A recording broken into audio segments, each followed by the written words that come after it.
and welcome to Gender Perspectives. Here we explore how gender shapes our world and the challenges we face within it. I am Uchenna Chimdi Oloha. But first, let me ask a question.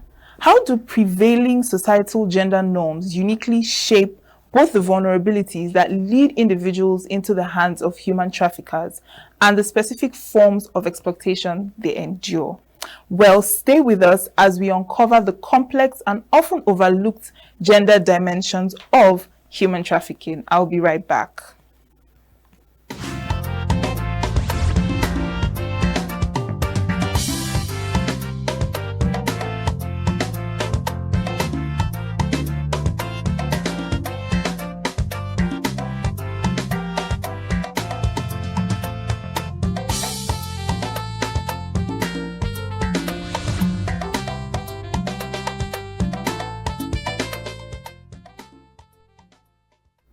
Welcome back. You are still watching Gender Perspectives on Signature TV, and today we are discussing gender dynamics in human trafficking. Well, gender dynamics are central to understanding human trafficking, shaping every facet of this crime. Societal norms and power imbalances linked to gender create specific vulnerabilities, with women and girls disproportionately facing sexual exploitation and men and boys more often trafficked for forced labor, though these are not mutually exclusive. And recruitment tactics and control mechanisms employed by traffickers often leverage gender stereotypes. And furthermore, the experiences of survivors, the likelihood of identification, and the effectiveness of support services are all significantly influenced by gender. Well, our background report sheds more light on this. Human trafficking, a heinous crime that violates fundamental human rights, is far from a gender-neutral phenomenon. While both men and women, boys and girls, are ensnared in its exploitative web, the dynamics of gender profoundly shape vulnerability, recruitment, the nature of exploitation, and the long-term impact on survivors. Historically, and in popular discourse, human trafficking has often been narrowly framed as primarily affecting women and girls for the purpose of sexual exploitation. While it is an undeniable and devastating reality that women and girls constitute the majority of identified trafficking victims globally, with sexual exploitation being a dominant motive, this singular focus obscures the significant and increasingly recognized trafficking of men and boys, predominantly for forced labor. This initial misconception highlights a critical gender dynamic. Societal biases and stereotypes can lead to the underreporting and under-identification of male victims, who may face additional barriers in acknowledging their victimization due to prevailing notions of masculinity and strength. The vulnerabilities that traffickers exploit are often deeply rooted in existing gender inequalities. In many societies, women and girls face systemic discrimination, limited access to education and economic opportunities, and are disproportionately affected by poverty and violence. These factors can make them more susceptible to deceptive recruitment tactics, such as false promises of employment or marriage. Similarly, boys and men in precarious economic situations can be lured by the promise of work, only to find themselves trapped in situations of forced labor, often characterized by grueling conditions, minimal or no pay, and the threat of violence. For women and girls trafficked for sexual exploitation, the trauma inflicted is deeply intertwined with their gender, involving violations of their bodily autonomy and often resulting in severe psychological and physical harm, including sexual and reproductive health issues. The demand for commercial sex, often fueled by patriarchal norms and the objectification of women, underpins this brutal form of trafficking.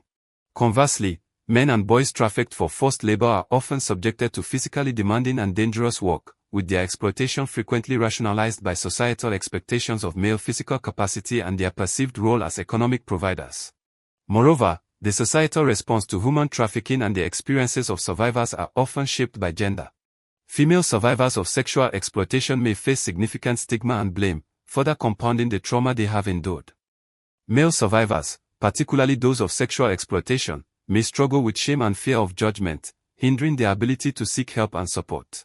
Gender is not a peripheral aspect of human trafficking, it is a central organizing principle that influences vulnerability, the forms of exploitation, the experiences of survivors, and the effectiveness of anti-trafficking efforts.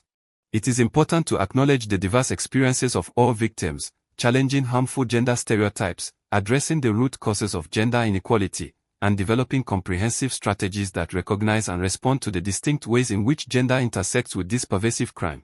Every second, every minute, every day, news is breaking. Events occur and there are new developments. At Signature TV, we follow these stories objectively, bringing all sides without bias, explaining the complex issues, breaking down the numbers, and investigating the issues behind the news. Anywhere and everywhere, near or far, wherever the news is, we will be there. Signature TV. News in your pocket. Gender dynamics creates distinct realities for men and women face heightened vulnerability to sexual exploitation due to social inequalities and gender-based violence, often experiencing control through sexual abuse and enduring severe stigma as survivors. And conversely, men are more frequently trafficked for forced labor, driven by economic pressures and facing underreporting due to stereotypes of male invulnerability. Now, while both genders suffer profound psychological trauma, social isolation, and economic hardship, the specific forms of exploitation and the societal responses they encounter are deeply shaped by prevailing gender norms. Therefore, understanding these differentiated impacts is very crucial for developing effective and gender-sensitive anti-trafficking interventions. This begs the question, why are women and girls so often the face of trafficking? What about men and boys? How do power, inequality, and cultural norms feed into this hidden industry? Well, joining us to unpack these questions today is Mr. Samuel Uchendu. He is an engineer and he's right here in the studio to have a little chat with us. Welcome, Mr. Samuel. Welcome. Thank you. It's my pleasure having you here. Okay, so firstly, let's start with the basics. For those who don't understand or who I don't think there's anyone that hasn't heard the word, but just in case, let's just first of all know what you know about human trafficking, firstly. We have a variety of audience. It's just the process of having people do whatever they do against their will, basically. So there are higher level of it, where people are exported to countries where they don't belong, or moved from one place to the other, and their right is being restricted, and they are forced into certain acts that ordinarily they will not want to be part of. Okay. Now we've gotten an understanding of a very brief understanding of human trafficking. So now let's bring it down to our topic of the day, which is looking at gender dynamics in human trafficking. So when we talk about gender dynamics in this context, what exactly are we referring to, like, in your opinion? Well, when we talk about gender, we are referring to the both sex that exist, the male and female. Call it women, men, or boys and girls. They are just the duality. That's just what you mean by gender. Yes, and so now this gender influence or this gender factor in human trafficking, how does this influence, who becomes vulnerable in trafficking in the first place? Like this concept of gender and the dynamics. How does it influence who is more vulnerable, who is not more vulnerable when it comes to trafficking? Well, it's very simple. When you look at these things objectively, you look at it from the perspective of even animals. Those animals that are weak are more vulnerable. And considering how we are created by our creator, the female gender seems to be more weak. As such, they are more vulnerable. And weak in what terms? Weak in I like putting it this way, physically weak and intellectually weak. Intellectually weak? Yes. They may have other aspects that they are better. But when we talk of originality in intellectualism, women are weak. So you're saying women are not smart? I'm not saying they are not smart. Or women are not intellectual. What I actually mean is that whatever women know, they are being taught and followed up. Men are good at charting new paths, so that makes them intellectually more profound. But women, when taught very well, can be very good. Like in our education system, women excel in education when those things are being taught. But when it is for them to create new charts, you see that women will will fall by the wayside. Well, I know we're digressing a bit, but I just Yes. want to get what you mean by intellectually weak. Because when you talk about being taught, everybody Okay, I'm you know, is referring to taught. intelligential. You know, intelligence is not limited to memorizing academic works. I'm talking of intelligential. Okay. So when it comes to intelligential, men are more loaded in that aspect by nature, not by hard work. Okay, well, that's an aside. We'll continue. Let's just go ahead with what you were explaining. So based on that, you now see that because the women or the female are weak, the men actually take advantage of them in all such practices like trafficking. Though you may discover that women are involved in such acts, but when you look at those women that are involved, you discover that they are being controlled by men. I don't know if you get it. So that's just the truth.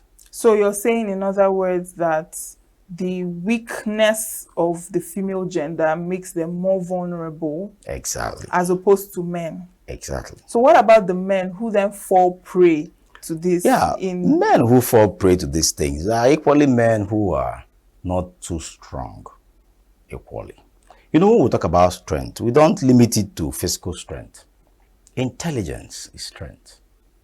So when people meet you, for instance, and say, let's travel to abroad and we'll make a lot of money, and you ask questions that when you ask, you don't get good answer, and you still follow the person, it shows that you're not very intelligent.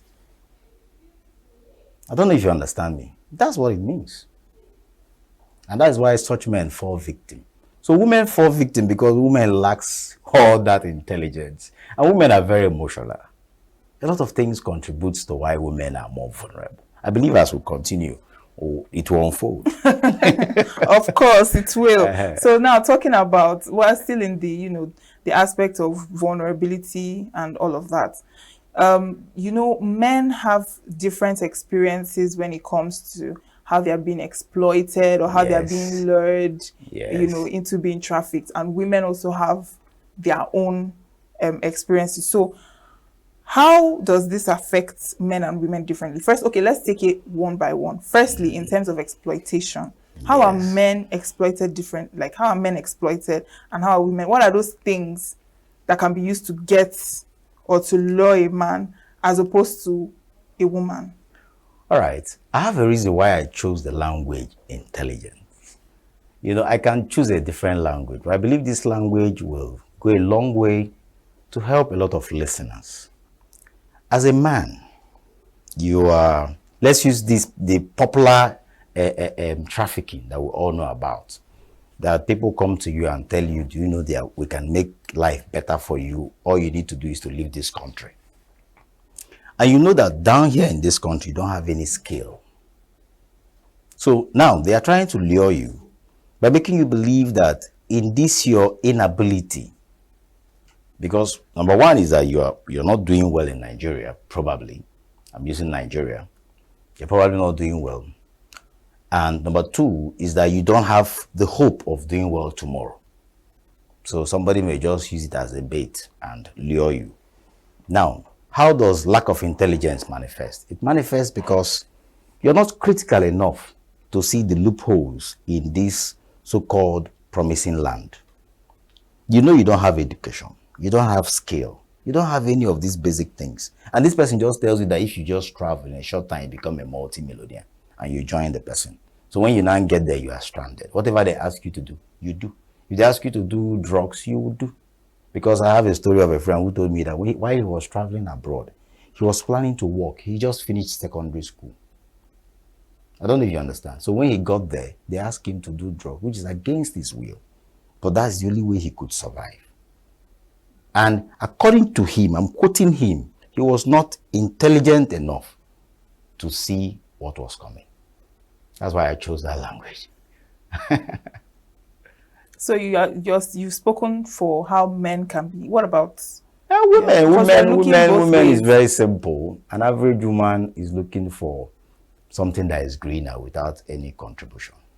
In fact, in this country, women are so wired that they just want to have it without doing anything. So it's easy to get them. So once you tell them, once you go abroad, you become rich, They will just follow you. Many of them, a larger percentage of them, they will just follow you without even asking you a question.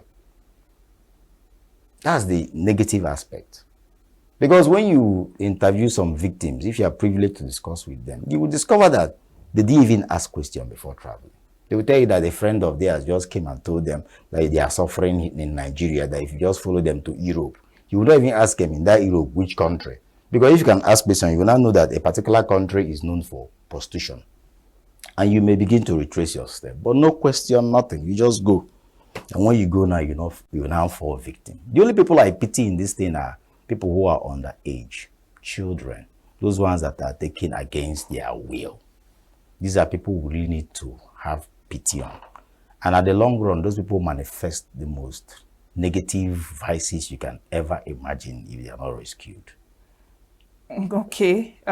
Now we've looked at understanding how men and women are being, gotten differently. Now, what about the way society responds to them, like as after they have been trafficked? Maybe they were trafficked and then they came back, the trauma or the after effects of whatever it is that they must have experienced during their time there. So, it's also different with men and women. So how... when you talk about society, I would like you to narrow it down. The society is very large. And we know that some other countries don't experience what we experience down here. So if we are referring to Nigeria, that will help me equally know what to respond. Yes, let's use Nigeria. Because when you talk about society, we are in Nigeria, so we are using our Nigerian society. I think the problem in Nigeria is that we are very biased. We're biased in religion, biased in culture, biased in politics. The truth is this: the society has a long role to play in the life of every individual. But we live in a country where these things are neglected. And those in authority are only interested. This is my view, my own view, my observation. Are only interested in what they get from the society, not what they give to the society. So when they get to power, whether religious power, political power, traditional power, they just concentrate on themselves and their family. Otherwise, these people who are victims of these things, the society has a very big role to play in their lives. Because number one, when they come back, they are no longer normal human beings. Especially the ladies, the women. When they come back, especially in the case where they are trafficked for prostitution, when they come back, they are no longer normal. Those of them who have strength to move on with life could continue with that business. They may start looking for a way to start up the business either locally or internationally. That's number one aspect. Those of them who are very weak may even die after a very short time. But those of them who have strength of character, don't forget that these three things are not the same. Strength of character may on their own survive, but the extent they will survive will be very minor. But if the society can come in and play a very good role, especially religious role, religion, regalia. Religion is very necessary in our society if it's properly used. Yeah, but right now we're not talking about the roles they can play. We're talking about how society reacts to them. And like for instance, let me just give an instance. As a man, there is this idea of invulnerability or not showing some form of weakness or something. And then when you come back from such an experience, are there any peculiar, reactions to men who maybe want to talk about what they passed through, or, just things like that? Not how, we are not talking about how society can help them at this point. How they behave. We're talking about how are they being accepted back? Are they being told, don't talk about it? The truth is that some of them don't share the story. Some of them just stay on their own. Those of them who wants to share the story, they receive resistance, which will even make the trauma to last longer. Serious resistance. When you said how they behave, the truth is that the two goes together. The way people respond to them affects the way they behave. That was why I was trying to combine the two. Because if they come back and then they receive resistance, the trauma will last longer and may even lead to death, untimely death. If they don't receive good response, if they receive positive response, they may begin to heal. And you know, such things healing takes a very long time. When I mean long time, I mean long time. So it's difficult to separate the two Yes. because the response will determine the attributes of their character. The response. If they don't have response, believe me, their own is finished. Especially if they are adopted at a particular stage in life. You know, when I mean a particular stage in life, I mean if let me use a girl child who already has a plan for herself, and probably she's kidnapped. But from being kidnapped, like the case of what happened there during the time of Goodluck Jonathan, and they are exported for prostitution, and maybe something saved them, and such a person finds her way back to Nigeria. Number one thing is that the person already has a shattered dream, which is traumatizing, and such thing takes time to heal. The trauma can last very long if they don't get response from the society. Yeah, so you also mentioned while you were talking, you said you mentioned about someone who was trafficked or rather not trafficked, who traveled and then got into selling drugs and all of that. So are there other stories that you have or you know about, people who have been through this, Yes, I have. I've seen a lot of persons who experienced it and how they behave. In fact, I've played a role of psychiatric to many of them. Okay, can you just give us one and maybe how the person was, lured into this thing as a result of their gender or something? Like the male folk is usually overambitiousness, wanting to become prominent in a short time. And you now see those chaps who are into it coming to pose as a mediator between you and riches. And if you're not careful, you fall into them. They will take you, push you away. When you get to that country, whichever country they promise you, you'll be surprised how their character will change. Like the story of the young man. He told me that he met the person, a cousin, who came back from abroad, who has made a lot of money. And just like every young man wants to make money, his parents were fairly well-to-do. They wanted him to further his education, but he wanted to make money to support the parents. So he obliged following the young man. So when they got to abroad, the young man just stayed with him. After 3 days, called him and said, "You're on your own. It's either you just go and make your money, I don't know anything, or you join us in drug business." And the guy refused.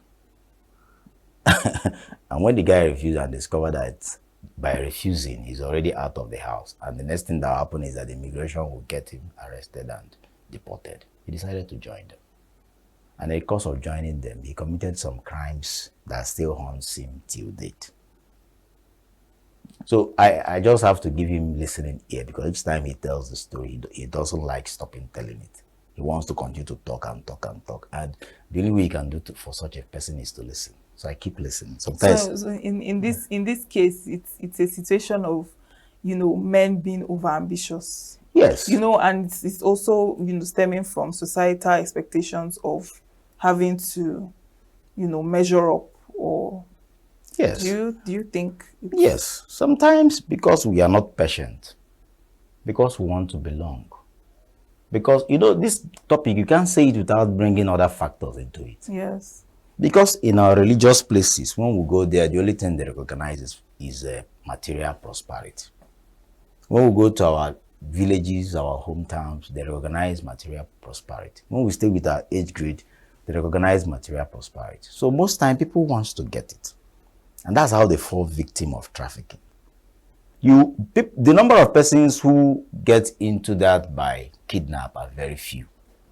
Majority of the number are people who are lured into it because of what they want to satisfy. And most time, it is this material thing that they want to satisfy. So in a situation whereby these things can be eliminated, it will reduce it, reduce the effect. Remember, people respond to what they hear.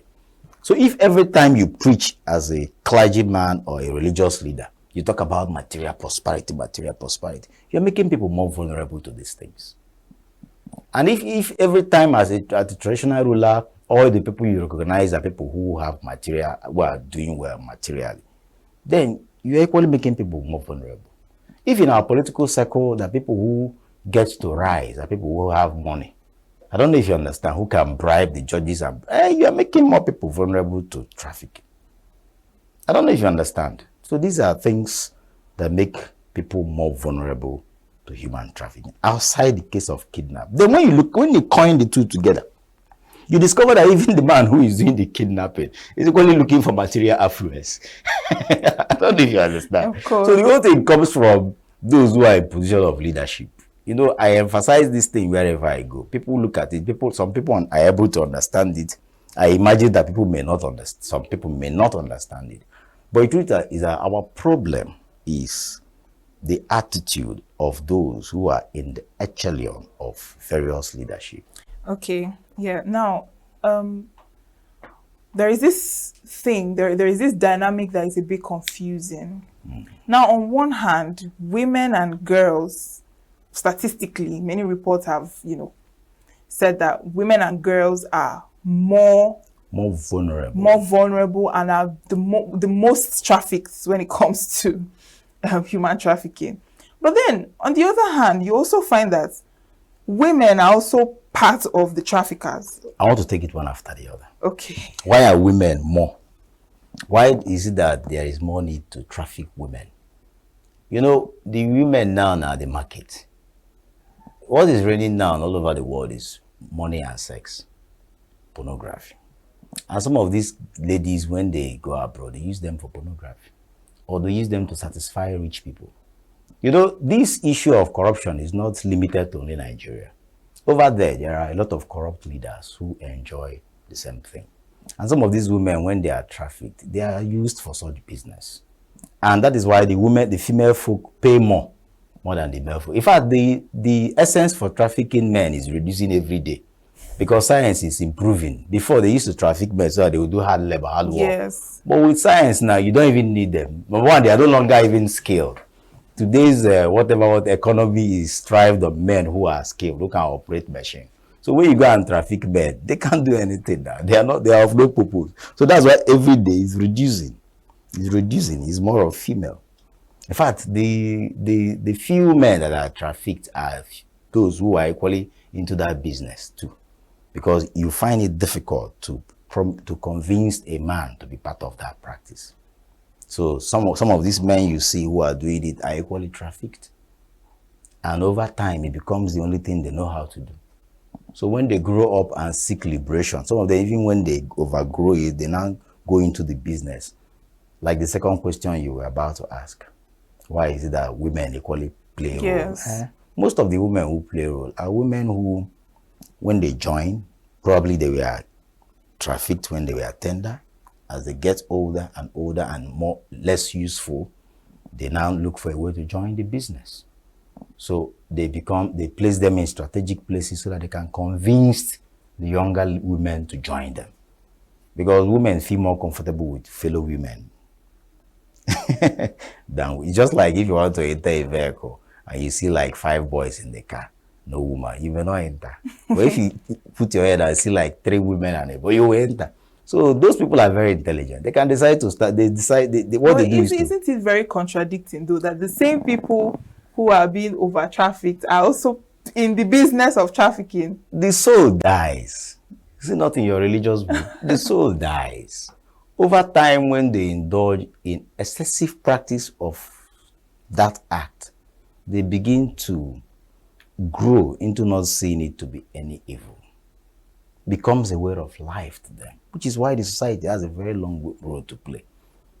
And you also mentioned that women are the market. Yes, women are the when market it comes to prostitution or all this sexual pornography. Not even prostitution is dying down. What is really now is pornography. But in as much as we spoke about women, being trafficked and all of that, men too now are also being trafficked. In as much as they are no longer as trafficked for forced labor, but they are now also trafficked for this same thing. Yes, you're talking about. Yes, they are, but their number is still limited. I don't know if you understand. You mean in comparison to women? Yes, it's limited. They are not too much of the market. With the coming of this LGBTQ, all of that. So you find people who are gay or who are into men. So the demand is rising. Even at that, women is the market. No matter how you want to look at it. You see, when we were in secondary school, the boys' school used to be violent because they don't have need for women thing. I just want to use a very good language. They don't have that time for women thing. So they are more violent and more hardworking. So, but once you make it a combined school, the old stereotype will change. So it is women who spices life up, who creates all these things that we do, judging from the story of Adam and Eve. So the male folk can even stay without knowing the meaning of that thing. They just know that there is a reaction going on in their body, which most time you hear that men are vulnerable to let me not call it, we are on air. You hear that men are vulnerable to certain acts that helps them free themselves. I don't know if you understand, but when there is a presence of woman there, the man, they begin to patronize the women. I don't know if you understand. It's a simple thing. So no matter how you look at it, women are the market. and women are not the type that spends money. It's men that spends money. I don't know if you get it. Yeah. It's men that spends money. So women are the market. Okay, so let's talk about. And secondly, don't forget that the number of lesbianism is in the high side more than the gay ones. The gay ones. 90% of women are lesbians, whether you like it or not. It's just that some of them find opportunity. Some of them, religion has a way of suppressing it. They are wired that way. They like it. Wow. All right, so moving on, let's talk about survivor support. Now, do you think that gender plays a role in the kind of support that is being given to people who have been victims of this? Do you think there's a difference in the support given to women who are survivors and the support given to men who are survivors? I want to take this thing from a higher perspective. The men can easily come out of it. I don't know if you understand. The men can easily, the women find it more difficult to come out of it. How do you mean? You see, when you make women go against their will, remember there's a way women are created. They are created that they seek acceptance. I don't know if you understand. That is why a woman, when you make her feel that she's beautiful, she's happy. Because they crave for acceptance. So when they experience this kind of a thing at young age, especially when it's against their will, they crave 10 times for acceptance compared to what they were doing before. In the sense that, number one, they want to get married. And now this thing is a stigma that can prevent marriage. Number two, they want to be seen as to be virtuous. This thing now has limited it. I don't know if you understand. So if we can have organizations that their job will be to look for a way to give these people succor, it will be fine. And for me, the best tools is religion. Yes, but at the same time, I'm asking the kind of support. For instance, people receive support in different ways. And the way a man is being treated is sometimes not the same way a woman is being treated. A man can go through something now and people will tell him, no, don't just chest it, don't. And the same thing would happen to a lady, and she's talking about like, oh, sorry, sorry. So that's what I mean when I mean the support. Is there a difference in the way people support men who have survived this and they come and they want to tell their story or they want to seek help? The only way to help the man is to get the man another job. As far as I'm concerned, once the man has a job, he lets go, he moves on. So what about the other way around? The woman needs a system that will make the woman believe that a stronger being has forgiven her. That probably that is meant to happen and that she just have to forget about it. And it has to be constantly done. So don't you think this the way you just explained it now?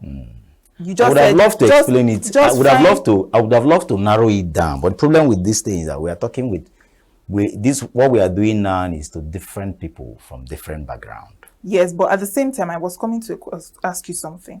Now, you made mention of just find him a job and he'll be fine. Yes, now there's no damage. Caused now. Hold on. And then you said the lady has to believe that there is a higher being that has forgiven. Now, don't you think at the end of the day we are all human beings, whether male or female? So don't you think that that psychological, because this thing you just said now kind of buttresses the issue that is being faced in society as opposed to men not being vulnerable or not showing vulnerability because they are men.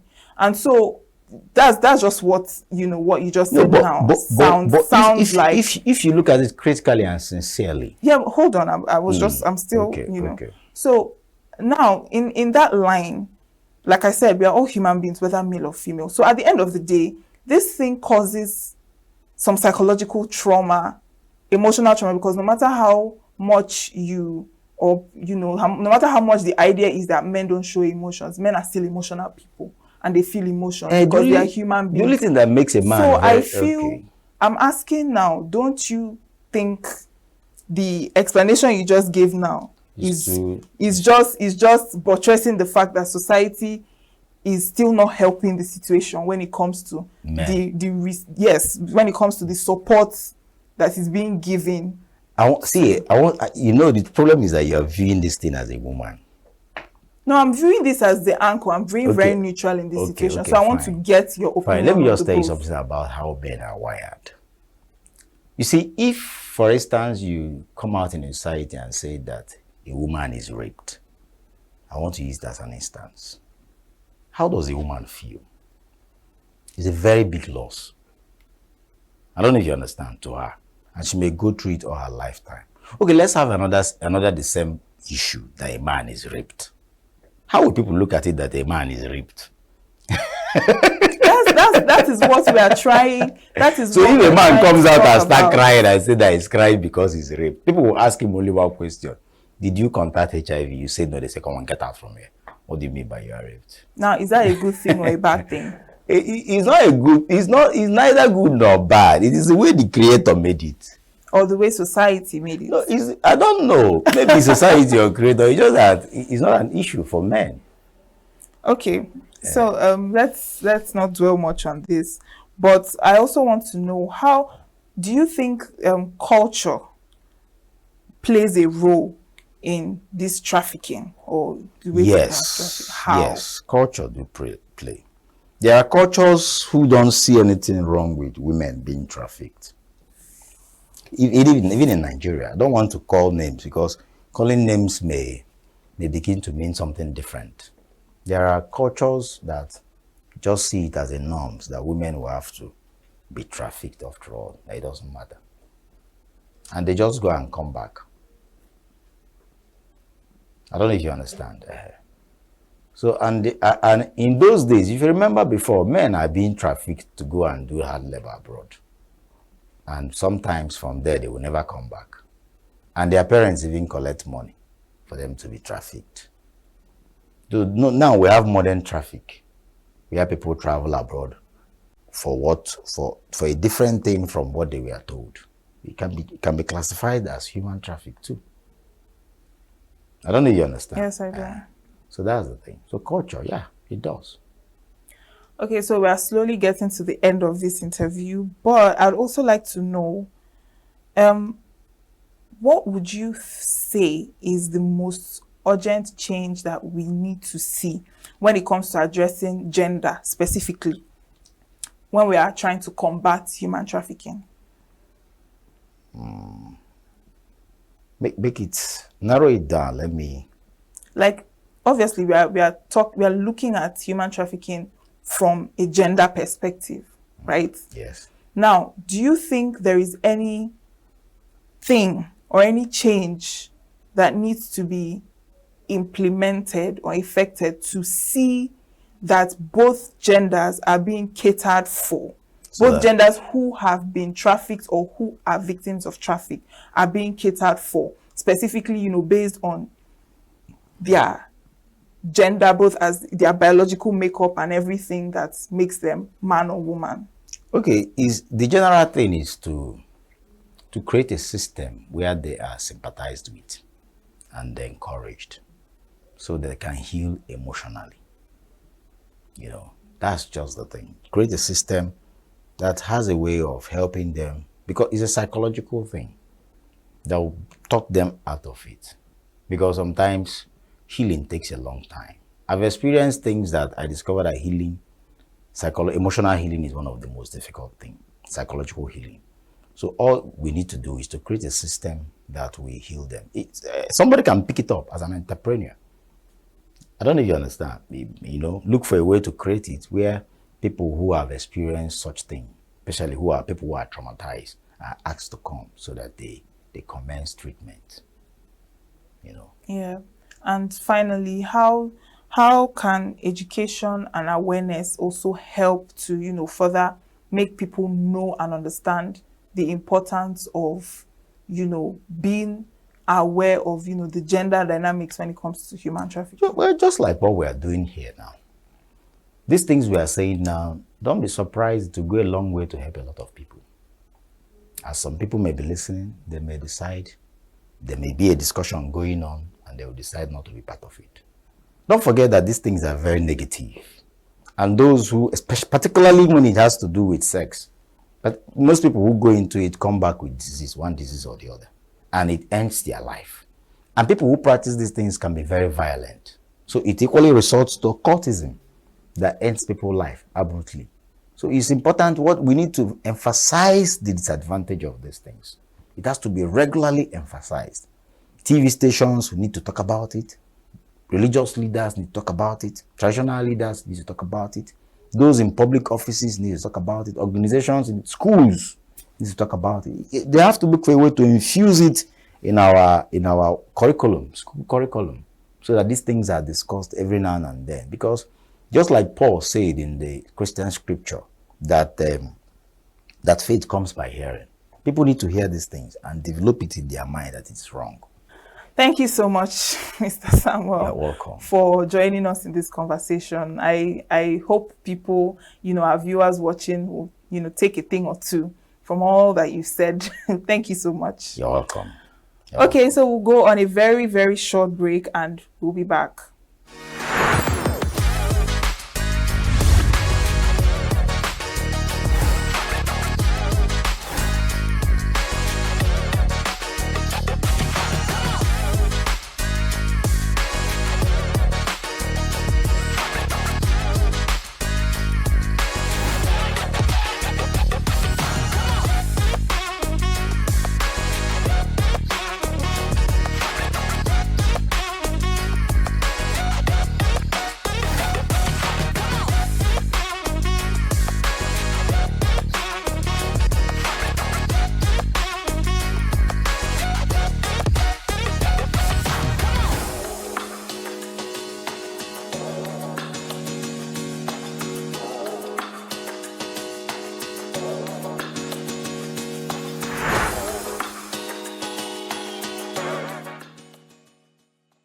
Plays a profound role in the dynamics of human trafficking.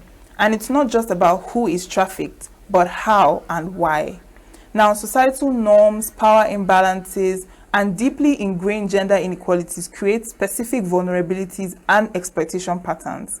So now let's cut through the noise, dive into a crucial aspect of understanding human trafficking, and get to the heart of the matter by looking at the myths and facts about gender dynamics in human trafficking.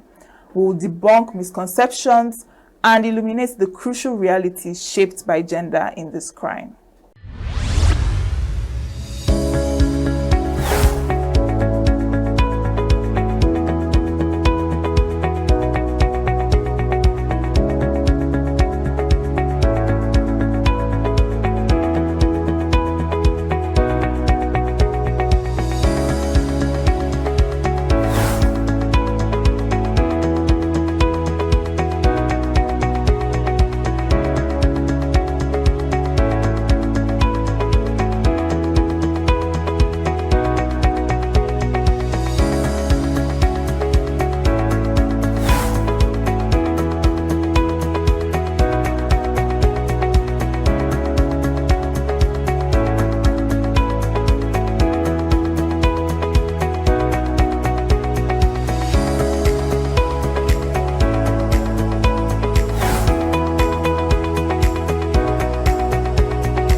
Today, we've explored the deep and often disturbing connections between gender and human trafficking. And as always, the conversation doesn't end here. If you found this episode meaningful, share it, talk about it, and help keep these critical issues in the spotlight. Make sure to follow us on all our social media platforms and stay tuned to channel 265 on SLTV. Until next time, I am Uchenna Chimdi Oluoha. Stay informed, stay engaged, and keep seeing the world through a gender lens.